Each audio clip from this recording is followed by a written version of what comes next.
It was a concerning scene earlier tonight in Cleveland when David Fry took this 99-mile-an-hour fastball off the front left side of his face. In this video, we'll take a look at what exactly happened here and talk about the underlying anatomy and various traumas that could have occurred to his face. Welcome back, everybody. I'm Dr. Brian Sutterer, and the goal in this channel is to teach more about the medical side of the sports world. We don't get a lot of experience talking about facial traumas in the sports world, except for when it comes to combat sports. So let's review what exactly happened here with David Fry, what the evaluation is going to look like, and the potential structures that could be involved with a trauma like this. So of course we can see the pitch coming in here for Fry. It looks like he attempts to bunt. Hard to tell if the ball came off of the bat or not, but essentially it looks like the ball strikes him the kind of left upper side of the face, maybe just to the left side of his nose. We can see Fry go down right away, obviously grabbing at his face in pain before ultimately being taken off the field, thankfully under his own power, which is reassuring because, of course, not only do we have to worry about something like facial trauma, facial fractures, but also just a concussion. So it's very good to see here that Fry seemed to have his wits about him, was able to get on the cart without needing too much assistance, but definitely holding on to him for some concern, of course, for brain injury as well. Looking at our biodigital anatomy tool here, let's talk through these different key facial structures to worry about. I think the biggest thing, number one, is actually going to be possible trauma to the eye. We can see where the ball came in. It looks like it struck him somewhere right around this area. And so, yes, facial fractures are definitely going to be on the differential here and something that's probably pretty likely. Those can be managed. Injury to the orbit itself, to the eye itself, is a whole other story. When we turn the head and look kind of side on, what you'll notice is that the eye is typically a little bit more depressed within the orbital socket. Our body is designed in a way to, of course, try to protect our eyes. Our eyes are how we develop to see fear and see dangerous things around us. And so our body wants to be designed to try and protect those crucial organs.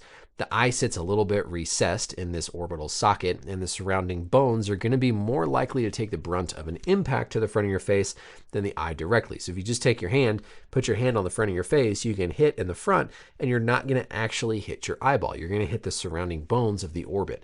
The problem is with a projectile like a baseball, it's going to be small enough where it could hit just right to actually get by that surrounding orbital socket that's going to protect the eyeball and hit the eye itself.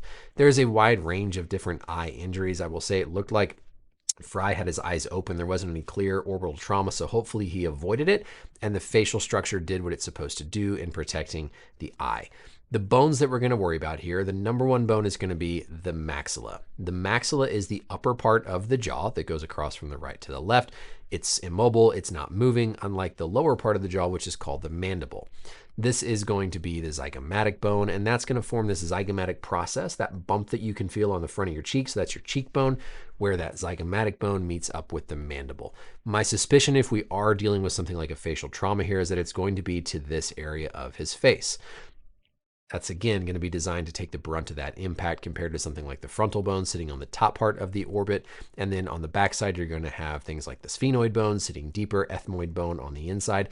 So theoretically, any of these bones surrounding the orbital socket could be fractured, but it looks like the ones that are probably going to be taking the brunt of that impact just from our design of the face is going to be that zygomatic process with the zygomatic bone and the maxilla. When he gets to the hospital, they're certainly going to do a CT scan of the face to try and evaluate for any of that facial trauma.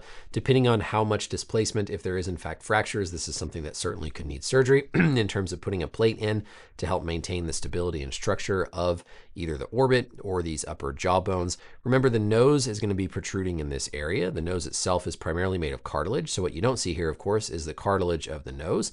That cartilage can become injured in a way, but really a nasal fracture is going to be just to this upper brim, this tip portion of the nose. Again, it looked like the ball hit more down here, hopefully avoiding the nose and avoiding the eye. The other thing, of course, to think about is the teeth, right? There can be teeth injuries where we're going to have to get a dentist involved to potentially reimplant a tooth or do something if there's a fracture involving those teeth as well. One very important thing when it comes to evaluating for an orbital socket injury or fracture is going to be the extraocular movement, so how the eyeballs move in all different directions. The eyes are controlled by these muscles that wrap kind of around the eye, one in particular called the inferior rectus. There's the superior rectus. Basically, firing those muscles is going to rotate the position of the eyeball. If you have an orbital socket fracture, one of the ways you can pick up severity of the fracture on exam is by having somebody look up, look down, look to the sides. Typically it's upward gaze, where if you look up, you might not have similar motion of the injured side of the eye because the muscles can be trapped if the bone is in a position where it's fractured and it's pinching the underside of these muscles. So very important with any facial trauma that the medical staff is doing a thorough assessment of ocular movements to make sure you can look all the way up, look all the way down. A subtle way that the athlete might present that is double vision, because you might not see enough, but just the slightest variation in how the eyes are tracking can cause double vision, or what we call diplopia.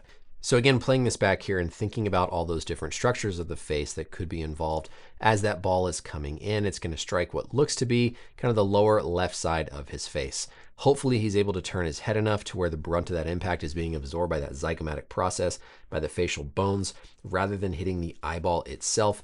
But if there is any facial trauma here, we have to worry about entrapment of the muscles that control the eye, worry about damage to the teeth potentially. And remember, any sort of impact to the face can also cause enough injury to lead to a traumatic brain injury or concussion. If there's any significant updates that I think are worth talking about or learning from, I'll be sure and make an updated video. Let me know as always any questions or comments down below. And until next time, we'll see you later. Bye.